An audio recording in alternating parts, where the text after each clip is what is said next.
Greetings and welcome to another excellent chess game. I played against this guy from the Philippines. This is the very first game of the day I played, so I'm going to show you this and give you some explanations for what happened.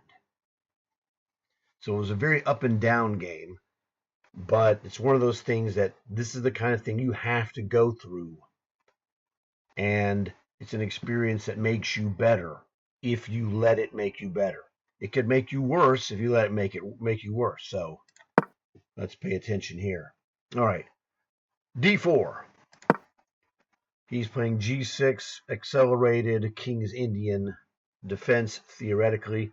It could morph into different things. So take him out of his opening preparation. See how much chess this guy actually knows. E3. So he plays D5.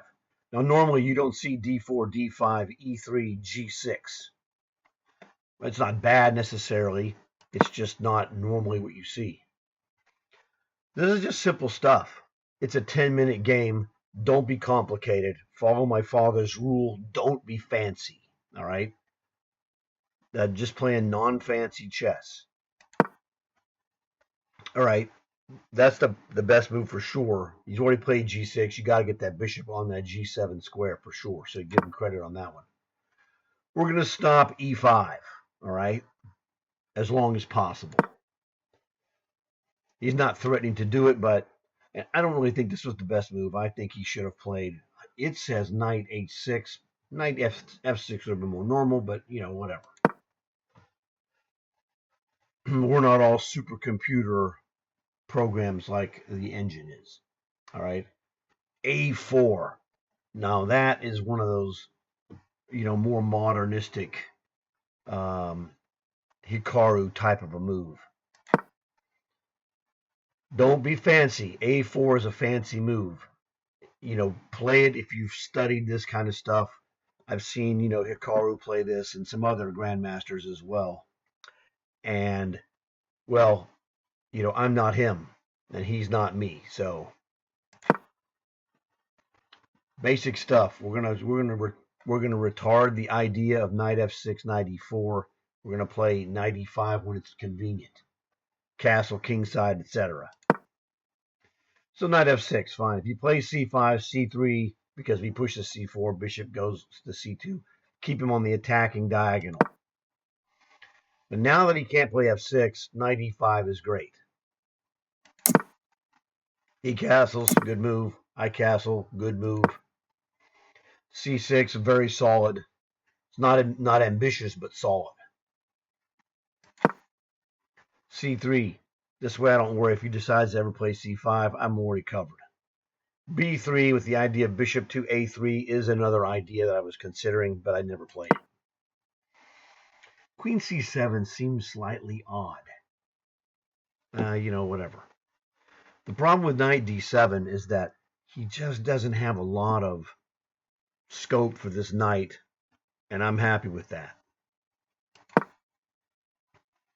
This prevents goofiness with knight to g4, like knight takes knight, pawn takes, knight to g4, attacking my pawn because he's guarded by the bishop.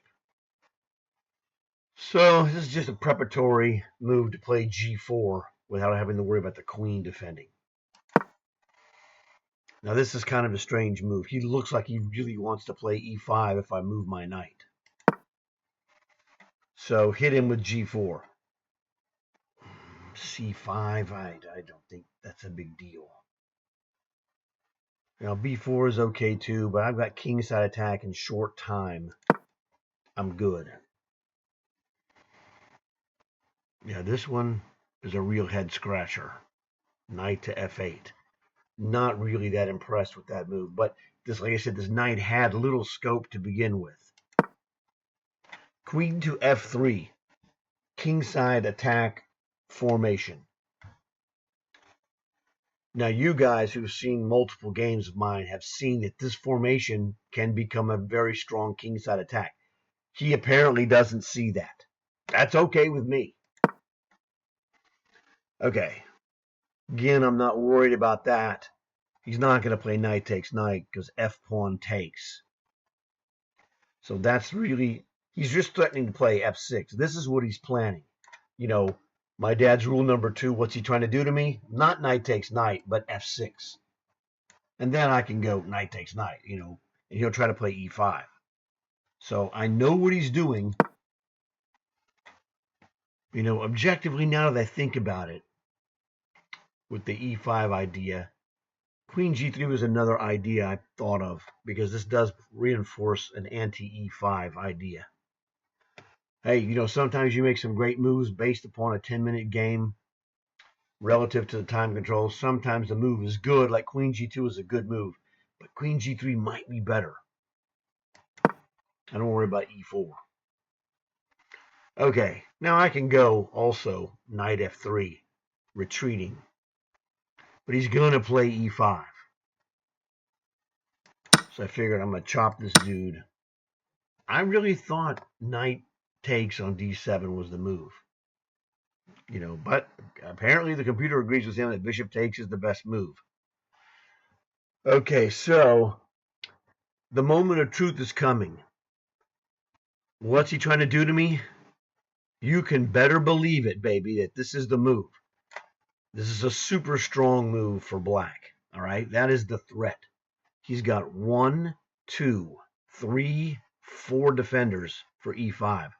So I need to restrict that move as much as possible.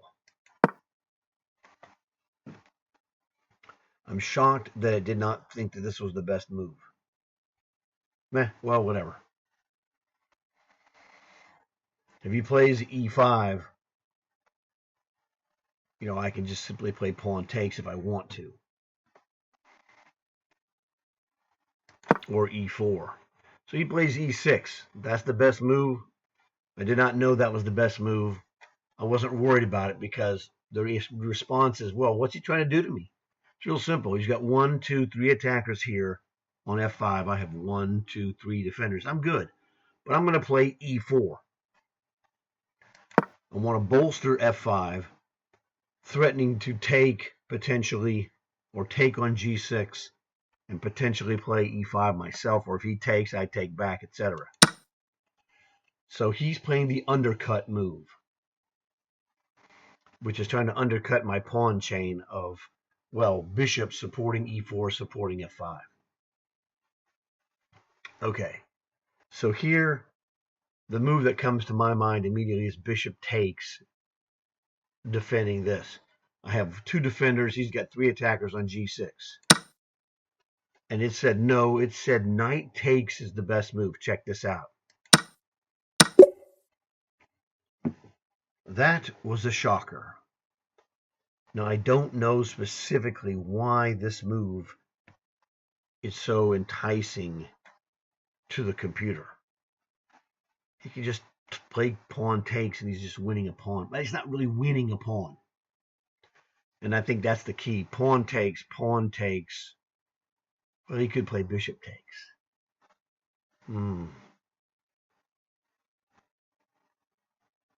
This is a real shocker. What if he plays this move here?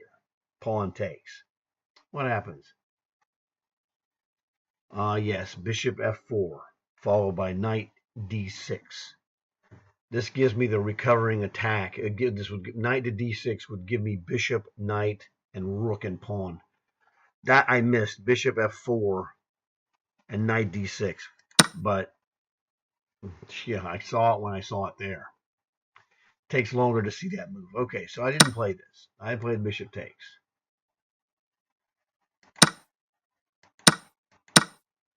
All right. He plays pawn takes. Well, I got a surprise for him. Pawn takes. He's like, yeah, okay, whatever. Now, I don't want to play bishop takes. Bishop takes, rook takes. He's got rook check. I don't want that. I want to trade off rooks and I don't want him to trade this rook off for my rook and then swing this rook for free over here. That's not happening. So, guess what? The best move is bishop to d3. Why is this the best move?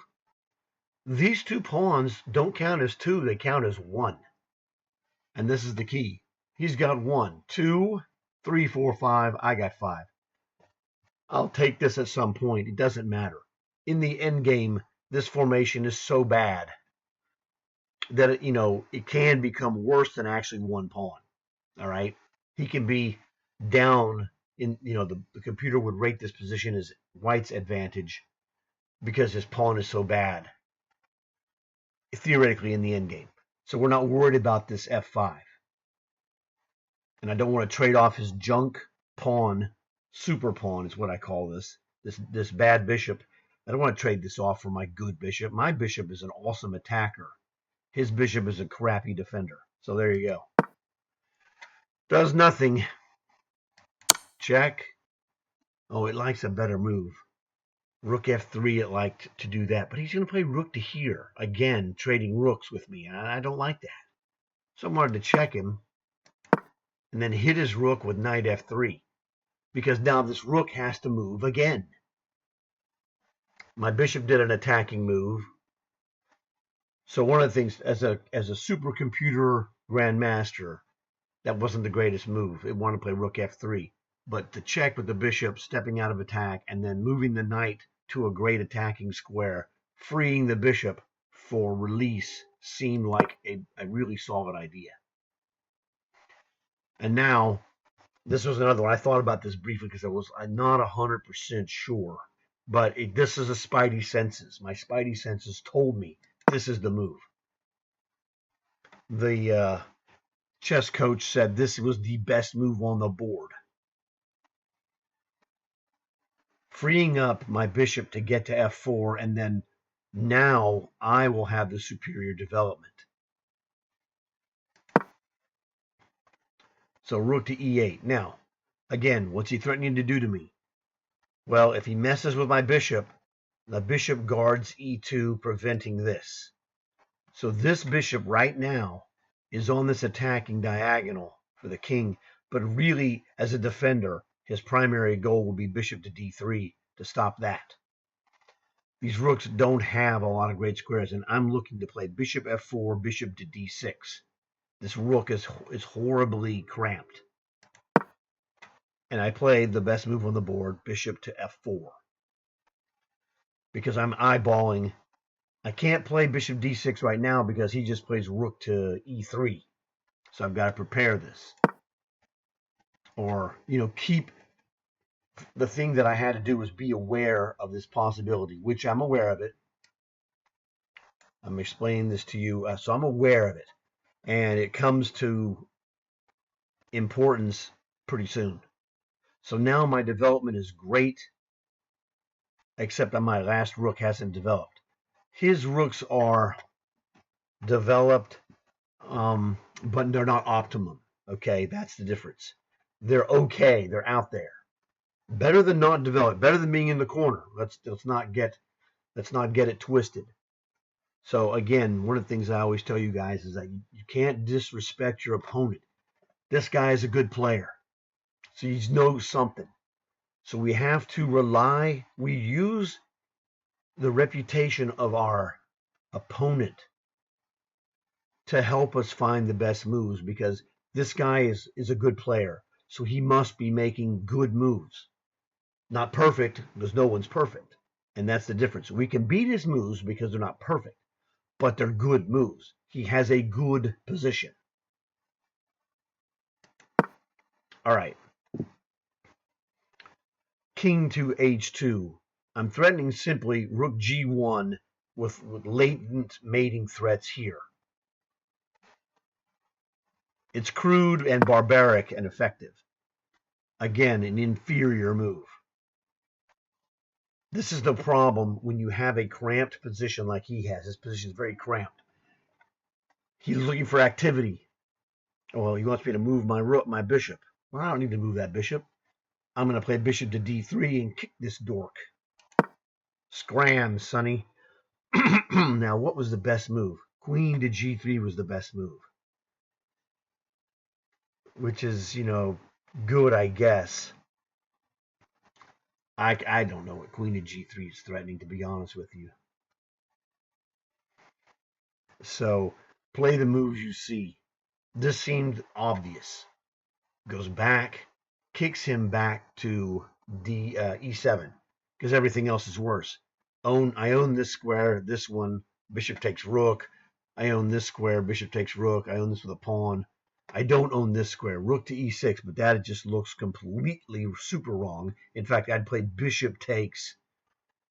Actually, not bishop takes. I'd play knight takes f5, hitting this guy. That's what I'd play if he played rook e6. So go back to e7. Rook takes bishop is the best move. You know your position is good when rook sacrifice here is the best move. All right, no problem. I was feeling comfortable in this game. I'm in the position of where the moves are easier to play. And this is the comfortability factor that you look to aim to get by playing this goofy opening. It's not a recommended opening at all, but I get comfortable positions, and that jacks up your rating ability and the ability for you to find moves. Now, again, I'll go back to G1. Not the greatest. Rook to F2. Again, I don't get this one because he can play rook to E1. And I can play rook takes. He plays rook takes. And I guess I could play, if I wanted to, rook to E2. But I think this is an unnecessary simplification of the position. That's how I see it. We have this time is getting low. Let's see how good you really are. Okay, that's the best move he's got, but I have a response for this move. Boink. Now I'm also threatening knight takes f5. I get to play knight takes f5, right? Let's look at this for a second. If I play knight takes f5, he plays knight takes bishop. And he's attacking my queen, so yes, this is the right move.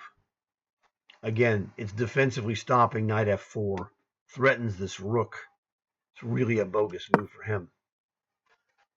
But this dude uncorks the best possible move, knight to g5. I'm like, you freak. Threatening to play knight e4 as well. And I'm like, bless America. This guy really, that's a good move. You got to admit it when you see it. I did not think he'd play knight g5. That was not on the radar. All right. Won the exchange, which is fine. Now, the thing I realized was coming is f4 and knight takes here. But I didn't think it all the way through. I made a minor error. This is the wrong move. He plays f4. The move that I should have played here, and I didn't think, if I'd have thought about it, chess I did not like rook a e1. This is the best move. Look at this position. This is the best move, and the reason this is the best move is this counters this threat. And now, if he plays rook takes, I play rook takes. And then f4. Rook takes. Yes, he can play f4, but I'd hit him with rook to e7. Oh well. He goes f4. And this guy was not moving fast the entire game, so I know there was something off. Not off, I mean it's just something that just in the back of my mind is like, okay, I'm gonna play I've played some fast moves on him. Okay. In fact, was that move fast? The rook f. I wasted a minute on that junk move. I didn't really think about it. Okay, that one. Okay, I realized. Okay, got to go back there. He takes with the bishop, and I saw a combo to do this, and then I forgot about it after he took. The winning move for white is not obvious. Bishop to f5. He takes my queen, I take his queen. And if he doesn't take it, if he plays bishop takes, then I hit him with rook takes rook. Or I could hit him with knight takes bishop and then rook takes rook. So, oh well. I'm playing reflexively. Now, this is a 1 second move, reflex chess. Not great, not horrible either. I'm still winning. He takes. I take with the rook, which is the best move. Again, reflexive chess. Notice his last move. This is one of the fastest moves he played. 11 seconds. Reflex. He spent 32 plus 17 is 49 seconds on this move. Good move.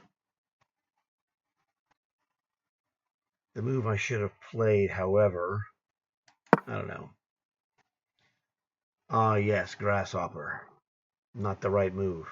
The best move is knight f3. That's what I was thinking. This is the right move. This one gets my queen free if I need to. You can take me fine. He's got some problems because I'm threatening to win a piece by just knight takes knight. And then queen to f3. Whatever. But I go here. Not the greatest move, actually. His move was what? Again, 17 seconds is a long time. But what do I do here? 9 seconds, relatively fast, knight f3.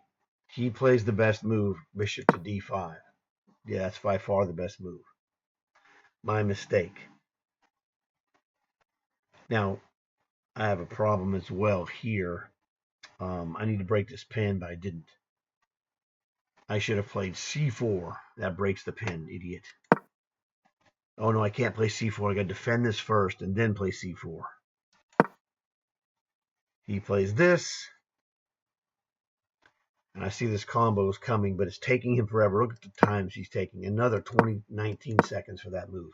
So he's going slow, and I made a hideous mistake. He's got a knight fork on me. King to g2 is best, idiot. He missed it. It's like, okay. Bishop takes. He missed it again. But he's taking too much time. He's not a good time pressure player, and I'm a better time pressure player than him. Not a lot better, but I'm better today. Okay. And he plays the combo. But look at his time. He's got 25 seconds. 2 seconds really do these like this. That's a good move. I'm quasi-threatening him. He's thinking. If he ever plays h3, it's not a problem. h2, I just go king to g2. This is under time pressure. And look at this. He took way too long. He took 6 seconds to play this trash move. The best move for white is c4. Threatening to play d5 to put a pressure on him. So I made a mistake. So a couple of positional errors is what cost me. Theoretically, well, positionally it cost me. But this pressure on him is killing him. He's super slow. It took him too long to realize to play that move. You can't do it. He lost on time. Now, I messed up first. I had done all the things I needed to get this big advantage. But I didn't play the move. I don't even know how this slipped by me of rook a e1. This is the move that stops all of his garbage. Because rook takes rook, rook takes rook, and now f4 attacking this is met. Well, I can't do that. Oh, rook to e7. So here it says bishop to f8 is his best move. That is craziness. But I was looking to play takes on f5. Like, okay. So, different things happen. I'm in the driver's seat after rook a e1. Point and a half. I got to exchange up. His position is not good. exchanges of material for me are quite good.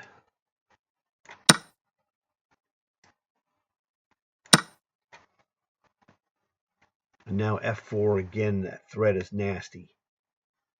Or is it? Is the question. The problem is, if he plays this f4, I can play bishop f5, and I saw that. So this is the thing. This looks good. But this move,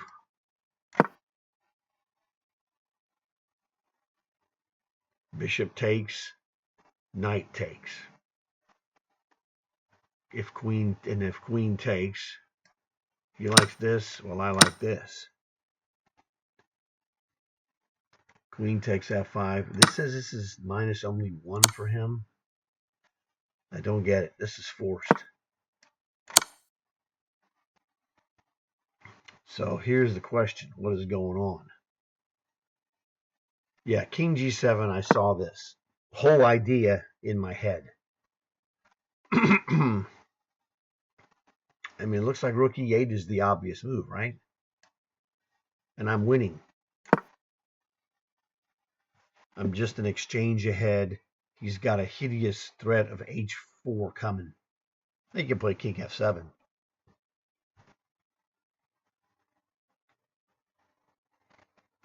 Actually, the other move that might be better.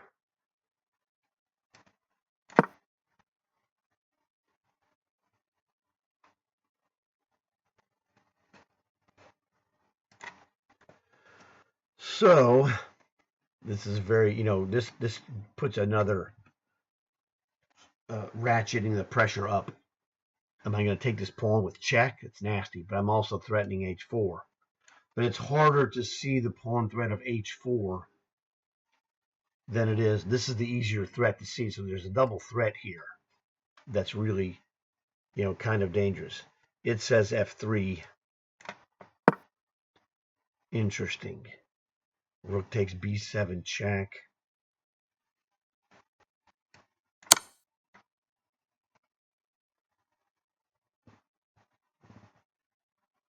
Oh, it says he's winning here. Well, this is terrible. Well, maybe this isn't that great.